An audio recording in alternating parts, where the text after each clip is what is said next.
I love you, Allah.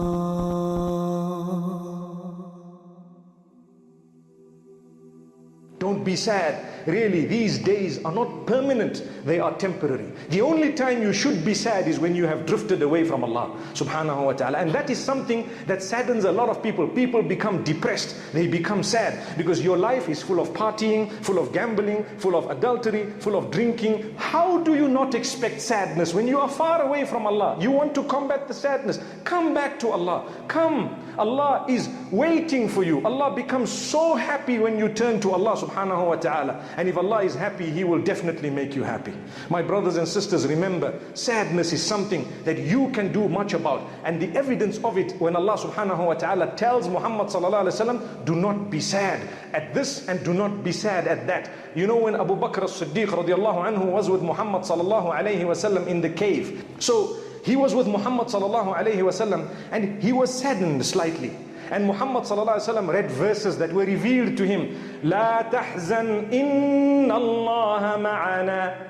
A portion of it, don't be sad. Allah is with us. Do you know what this means for me and you?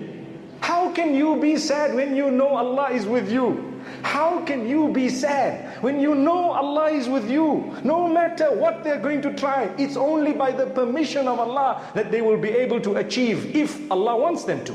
And it's going to be better for you either way. This is why I want to end with a powerful narration that I'm sure we've heard before, but it always brings about a lot of comfort in our hearts. عَجَبًا لِأَمْرِ الْمُؤْمِنِ فَإِنَّ أَمْرَهُ كُلَّهُ لَهُ خَيْرٌ.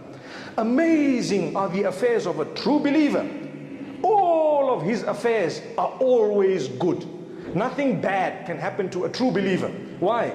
إن أصابته سراء شكر فكان خيرا له وإن أصابته ضراء صبر فكان خيرا له. When goodness happens to a true believer, he is thankful, so it's better for him, it's good for him.